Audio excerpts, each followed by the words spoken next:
I've served over 7,000 flights in my career. I've seen turbulence that rattled bones, passengers who sobbed into my shoulder, and one man who tried to light a cigar midair because it calms his nerves. But nothing, and I mean nothing, prepared me for Flight 472 from Dallas to Amsterdam, and the woman who nearly grounded it with her entitlement alone. Her name? Karen Alistair, a first-class passenger with a platinum badge and a personality that came with fine print and legal threats. But before we get there, let me take you to the moment it all truly began. 5:03 a.m., aircraft hangar gate 17. I was the senior flight attendant on this route, my 6th transatlantic that month, and the plane had just completed pre-boarding cleaning. I was barefoot in the galley, sipping the lukewarm coffee from the crew lounge, mentally rehearsing our safety brief. The aircraft smelled like lemon disinfectant and anticipation. It was the calm before the cabin storm. Then I saw it.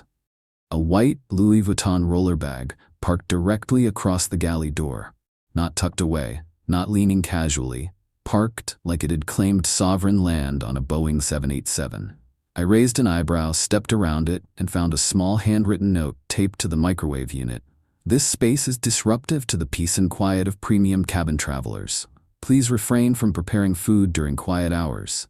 K.A. I blinked. At first I thought it was a prank. I checked with one of the junior attendants. Who left this here? They shrugged. She said she's on the board of directors. Told me to rethink the ethics of microwave fish. Microwave fish. We were serving vegetarian lasagna. The plane was still boarding. I figured I'd find the owner and politely explain galley access rules. But before I could even make it past row 3, I heard it. Excuse me, are those synthetic gloves? I'm allergic to nitrile. I only respond to crew members who wear cotton. And there she was, Karen Alistair, seat 1A, wide-brimmed hat, designer sunglasses, matching handbag and carry-on. She looked like she was ready for a yacht, not an Airbus. I introduced myself, Ethan Hale, lead attendant, been with the airline 22 years. She didn't shake my hand. She just adjusted her blanket, crossed her arms and said, I hope you don't mind, but I've temporarily restructured the galley traffic flow. You'll find it more aesthetically pleasing this way. My jaw didn't drop, but my soul winced. I smiled. Unfortunately, ma'am, we have FAA regulations about galley access and emergency exits. Luggage can't block. It's not luggage. It's a curated capsule wardrobe. And I am the board. Right. I radioed ground crew. They moved the bag. She glared at me like I had just stepped on a Monet. I thought that was the end of it. I was wrong. An hour into the flight, she filed her first complaint. Noise pollution from the coffee machine. Then the water boiler. Then my aggressively joyful tone when offering sparkling or still. Each time she requested it be documented for internal review. Each time, I wrote it down with the same pen I used to record fuel discrepancies and medical incidents. Which, by the way, this was starting to feel like. I figured she'd tire out after the first meal service. But then, during turbulence, she got up, against FAA instruction, and pushed one of the food carts 2 inches to the left, because it's ruining the line symmetry of the cabin. That's when I knew. She wasn't just difficult, she was dangerous, and she had blocked my entire operation. That was the moment I heard it. Not a moo this time, but the beep-beep of the oven timer, the lasagna ready to serve, and no way to get it through the blocked corridor. 32 passengers in economy were waiting. Another 12 in business, growing restless. Karen had become a human barricade with a lip gloss budget bigger than our training department. And me, I had a choice. Let her win or move the obstacle. I stood there, hand gripping the galley counter, the scent of baked lasagna thick in the recycled cabin air. Behind me, the junior attendant was mouthing, "Do we serve or wait?" In front of me, the cart was ready, food piping hot, passengers getting hungry. But between us and the cabin, Karen's suitcase, still parked there like it was auditioning for a role in the Great Wall. I took a slow breath. You know what? I said, mostly to myself. Let's serve. We wheeled the service cart back down the narrow aisle, past economy, past business, and into the aft galley. It wasn't ideal. The turbulence made it tricky. But desperate times. While the team rerouted food service from the back, I called in a favor with an old friend in operations. Someone who owed me from that time. I covered a double shift when their kid was sick. I told her the situation, verbatim. Her response? Want me to pull up her seat history and cabin conduct log? I smiled. No need.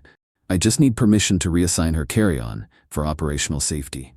There was a pause. Then, log it, photograph it, and Godspeed. I hung up. Then I grabbed gloves, a manifest slip, and a printed passenger safety compliance notice. I folded it neatly and attached it to the handle of the Louis Vuitton suitcase. Then, with 2 crew witnesses and my badge cam recording, I carefully wheeled the bag to the rear galley and stowed it in the overhead bin of row 43C, right next to a toddler crying over spilled orange juice. Just before I closed the compartment, I slipped the folded note inside the bag's front pocket. It read, "Dear Miss Alistair, due to your interference with regulated in-flight service and safety, your carry-on has been relocated to an area compliant with FAA access requirements. Thank you for choosing Skyridge Airlines. Warm regards, Ethan Hale, lead flight attendant." I returned to first class with a neutral face and my hands behind my back like a polite butler. Karen looked up from her tablet with a scowl. "Excuse me, someone's tampered with my belongings." I raised a hand calmly. "No tampering, ma'am, only safety repositioning. Your bag is now seated safely and legally in row 43C. Her face twitched. "In coach?" I nodded. "Better airflow back there, less disruptive to the delicate balance of peace and quiet in premium class, wouldn't you say?" She opened her mouth, closed it, then opened it again and hissed, "This is an act of retaliation." I smiled kindly. "No ma'am, this is an act of compliance." Just then, a child from business class passed by with a sticker in one hand and a dinner roll in the other. She paused to look at Karen and whispered, "You're the reason my food was late." Karen gasped. I nearly laughed. The storm had only begun. Later that evening, after the passengers had been served, drinks poured, and the cabin lights dimmed, I stood in the aft galley, sipping black tea and checking logs. One of the new crew members approached. "Sir," she whispered, eyes wide, "there's a video going viral. Someone recorded you moving that bag. It's got, like, 60,000 views in the last hour." I blinked. "You're joking." "Nope. Hashtag's trending. Move it, Karen." I stepped into the lavatory and checked my phone. Sure enough, there I was, captured mid-reposition, framed like a courtroom drama hero, sunlight streaking through the tiny porthole behind me. The caption? "When the flight attendant becomes the final boss." Even my niece texted me from law school, "Uncle Ethan, you're a meme. I'm proud." But the best part wasn't the views. It wasn't even the public support. It was what came the next morning. A formal review request from Skyridge's Internal Ethics Committee. Not for me, for Karen. And that, my friend, was just the start. If you've ever seen a woman in a Chanel pantsuit try to stage a coup at cruising altitude, it's surreal. After the bag relocation, Karen Alistair sat in stony silence for about 20 minutes. Just long enough for her caviar starter to arrive. Late, mind you, because she'd blocked the galley. She didn't touch it. Instead, she pulled out her iPad, typed furiously, and then began whispering to nearby passengers in first class. Not friendly whispers, strategic ones. The kind of whispers used to stir up revolutions or pyramid schemes. I watched from the service area as she leaned toward Mr. Lanning in seat 1C, a retired dentist who had been happily watching Paddington Bear just moments earlier, and hissed, "Don't you find it unsettling that crew members can just relocate personal property at will? It's a power imbalance, an abuse, a threat to our status as premium clients." She moved on to seat 2A, then 3B. Words like retaliation, emotional distress, and selective treatment floated through the air like misplaced turbulence. By the time we crossed over Nova Scotia, she had assembled a full-on airborne jury. The funny part? Most people weren't on board with her, literally or figuratively. I could see it in their faces. Mr. Lanning kept nodding politely but never took off his noise-canceling headphones. Ms. Rivera in 3B had the expression of someone mentally filing their taxes to avoid the conversation. And the flight crew? We were already several moves ahead. See, while Karen was stirring the pot, I was busy setting the table. During our mid-flight break, I printed out a passenger safety petition on the back of unused customs forms. Nothing dramatic, just a calm, factual statement. We, the undersigned passengers and crew of Flight 472, affirm that safety, respect, and cooperation are essential to the flying experience. We respectfully request accountability for any individual who obstructs essential services, endangers crew protocol, or disrupts in-flight operations. I didn't name her. I didn't need to. It started small. A signature from the co-pilot who'd quietly watched the whole galley drama unfold from the jump seat. Then 2 flight attendants. Then 4. Then Mr. Lanning, after he finished Paddington, of course. By the time we reached international airspace, I had 27 names. Even the business class cabin supervisor signed, adding in tiny print, "Also, please give Ethan a raise and a cape." Karen noticed. When I walked past row 1 again to deliver herbal tea to an elderly passenger with a dry cough, she reached out and grabbed my arm, too tightly. "Is it true," she hissed, "that you're collecting signatures to have me removed from the flight?" I blinked, calm as ever. "No, ma'am, this isn't about removal. It's about accountability." She laughed, but it wasn't humor. It was disbelief and fury rolled into one. "You people are finished. I own stock in this airline." I leaned in just slightly, voice low, steady. "Then you should know better than to block a galley during service and endanger emergency response protocol. That's not my opinion. That's federal law." She stood up so fast her seatbelt light clicked, marched to the front bulkhead, and made a call from the in-seat satellite phone. No one knew who she was calling, but the way she spoke, it sounded like she thought the CEO himself would appear out of the cockpit and fire us midair.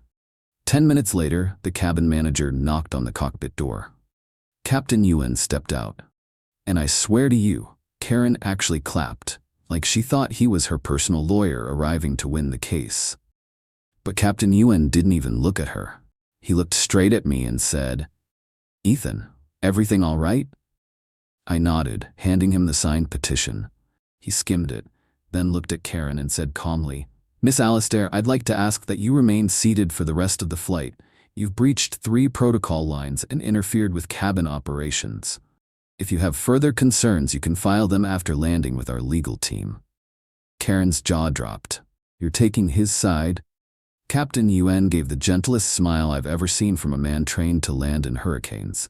"No, I'm taking the side of everyone else." Karen sat down, slowly, like a queen forced to walk through mud, and for the first time all flight, she was silent.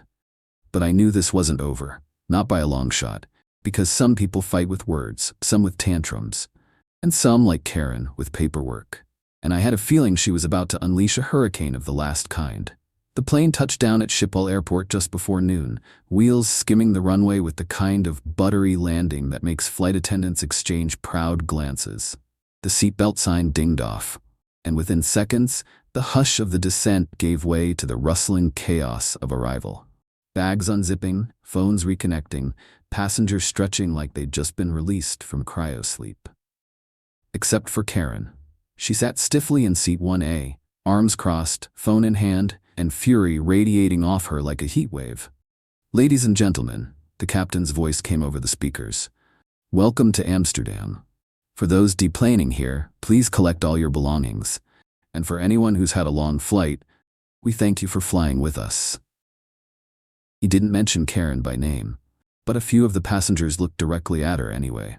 I did one final sweep through the cabin, smiling, nodding, helping an elderly gentleman with his walker. When I passed Karen, she didn't speak, but she held her phone so I could see the screen and the email draft she had typed ready to send. It was addressed to the airline's executive branch, the Board of Ethics, Customer Relations, and a few media outlets for good measure. Subject line: urgent, retaliation, humiliation, and gross misconduct by cabin crew lead, Flight 472. She stared at me like she expected panic. I smiled warmly. "Would you like a printed copy of your luggage tag before you go, Miss Alistair?" She didn't respond, but I knew she'd hit send. Karen wasn't the kind of woman who threatened with drafts. She published, she posted, she escalated.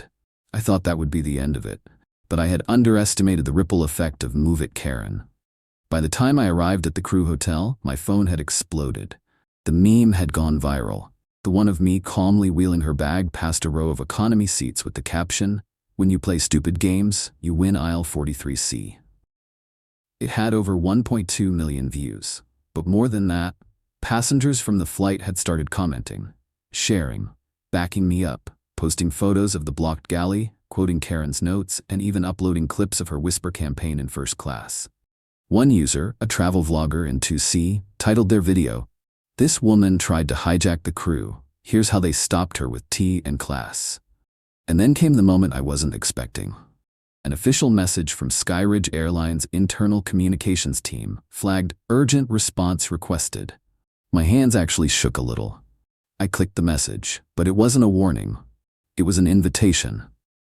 2 days later, I sat in a sleek conference room in Dallas HQ, across from the airline's chief customer officer, the director of ethics, and a representative from the board of stakeholders, which Karen was a part of, until now.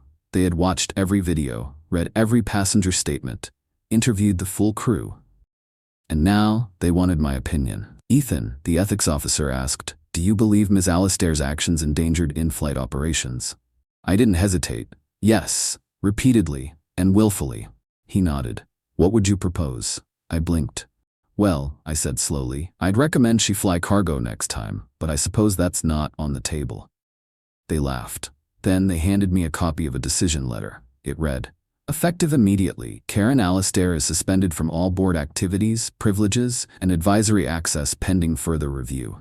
Her behavior was found in violation of airline policy, FAA safety guidelines, and passenger code of conduct. Furthermore, Skyridge Airlines officially recognizes lead attendant Ethan Hale for exemplary de-escalation, professionalism, and dedication to passenger well-being." But the best part? They asked me to join their new passenger experience task force, a team designed to improve how airlines respond to problematic passengers, enforce safety protocols, and support frontline crew. They even gave me the option to name the initiative. I called it Operation Galley Clear. Karen's email may have made it to inboxes, but it was my lasagna that made history. 3 weeks later, I stood in front of a podium at the Skyridge Airlines annual summit in Atlanta, wearing a suit I hadn't touched in years, wondering how on earth a blocked galley had landed me here. Behind me, a banner with bold white text on navy blue. "Crew first, passenger always, system never silent. Powered by Operation Galley Clear." In front of me, hundreds of airline staff, executives, cabin crew from around the world, even a few journalists scribbling in notepads or tapping on iPads, eager to report on the airline that had turned a meme into a movement. I wasn't a public speaker. I was a flight attendant, a steward of the skies. But I knew one thing. If I had the mic, I wasn't going to waste it. So I told them the truth. I told them about Karen Alastair, about the blocked galley, the suitcase, the whispered power plays, the passengers who stood up, the captain who said, "I'm taking the side of everyone else." And I told them about the moment I realized, you can't train for respect. You earn it, or you lose it, at any altitude. The room went silent. Then someone clapped, then another, then a roar. That week, Operation Galley Clear became official policy at Skyridge. A 3-part initiative. 1. Crew authority protection. New training and legal backing for cabin leaders during in-flight disturbances. FAA-supported procedure for safely documenting and escalating incidents without fear of retaliation. 2. Passenger Behavior Accountability Registry, PBR. Repeat violators logged internally. Serious cases like galley obstruction flagged across partner airlines. 3. Respect in the Air Pledge. A voluntary digital agreement passengers could opt into before boarding. It didn't just outline rights. It emphasized shared responsibility. Meanwhile, Karen? Her silence didn't last. She attempted a defamation lawsuit, claimed the airline had tarnished her public persona by allowing unauthorized narratives about the flight to spread online. The court dismissed it in under 10 minutes. Turns out, when you post your own threats online, and they're time-stamped next to videos of your tantrum, well, the unauthorized narrative is just called truth. But fate wasn't done. A month after the lawsuit, someone leaked a private recording, Karen berating a Skyridge gate agent for not recognizing her elite status fast enough. The video went viral instantly. The internet did what it does best: screenshotted, memed, shared. Her nickname, Carry On Karen. And this time, no amount of designer sunglasses could shield her from the glare. She was quietly removed from the airline's advisory board. Her platinum status revoked, and rumor had it she was now flying, commercial, middle seat, no early boarding, no galley access. As for me, I went back to flying, not because I had to, but because I loved it. My next flight was to Tokyo, and when I boarded, someone from economy handed me a folded napkin with 3 words written in pen: "Thanks for standing." I looked up. A teenager. Couldn't have been older than 17. She smiled and whispered, "I want to be crew one day too." And that's when it hit me. Karen had tried to block a galley, but what she really ran into was a wall of dignity, of quiet strength, of people who refused to bow to entitlement dressed in pearls. And she lost, not because we fought dirty, but because we stood tall. At 35,000 feet, it turns out, justice travels first class. 2 months after the summit, I returned to where it all began, Gate 17 at Dallas-Fort Worth. It was quiet that morning, pre-dawn hush, the kind that fills terminals with soft echoes and fluorescent hums. My flight didn't leave for another 2 hours, but I came early for a reason. Not for a meeting, not for a press op, but for something simpler. Something I owed, not to Karen or Skyridge or the internet, but to the crew. To the quiet ones who always hold the line. I stood there alone for a while, just watching. The same gate where Karen had strutted in, dragging her Louis Vuitton behind her like it was a crown. The same floor where she'd whispered complaints and wielded status like a weapon. And the same sky bridge where her bag and her ego were quietly relocated. It felt quieter now. Peaceful, honest, uncluttered by ego. I reached into my bag and pulled out the item I'd carried for weeks. Wrapped in cloth, handcrafted, a wooden sign, not too big, stained with the same oil I used to polish my father's old flight case. Letters carved by hand, crooked in places, but bold. Painted in sky blue. It read, "This galley is cleared by respect, every time, every flight, every crew." Underneath, a small bronze plate, in honor of the moment we all remembered who keeps us flying. I mounted it quietly, just to the side of the crew desk, not in the way of anything operational, but just visible enough that passengers could see it as they boarded. One of the gate agents, a woman named Carla who'd been working here for years, walked up with a coffee in hand. She read it. Didn't say anything for a moment. Then just nodded. "I like that," she said. "We need more signs like that." Since that day, the sign's never been taken down. In fact, other gates started asking for their own. Within 3 months, Gate 14 in LAX, Gate 9 in JFK, and even a small team in Stockholm, Arlanda, requested replicas. They didn't want to commemorate the incident.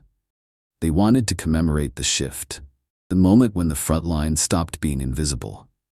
When professionalism was treated like power, and when people remembered that the seat number on your ticket doesn't entitle you to someone's dignity. Karen Alistair never returned to Skyridge. Last I heard, she filed a motion with a new airline, tried to rebrand herself as a passenger rights advocate. But for the rest of us, it didn't matter. We didn't need revenge. We had reminders. Wooden, quiet, powerful reminders. Like the one at Gate 17. And sometimes when I'm back in Dallas, I'll walk past it during my layover. I'll see a little girl point to the sign and ask her mom what it means. And I'll hear the mom say, "It means, be kind to the people who fly the plane. Close enough." If this story moved you, if it made you laugh, think, or remember that respect doesn't come with a boarding pass, then hit that subscribe button. Because here at Aiva Stories, we don't just tell stories. We expose injustice, we celebrate dignity, and we remind the world that sometimes the quietest stand makes the loudest impact. New stories every week. Real power. Real change. And your voice matters. Drop a comment, share the truth, and join a community that refuses to stay silent. Subscribe now, because the next story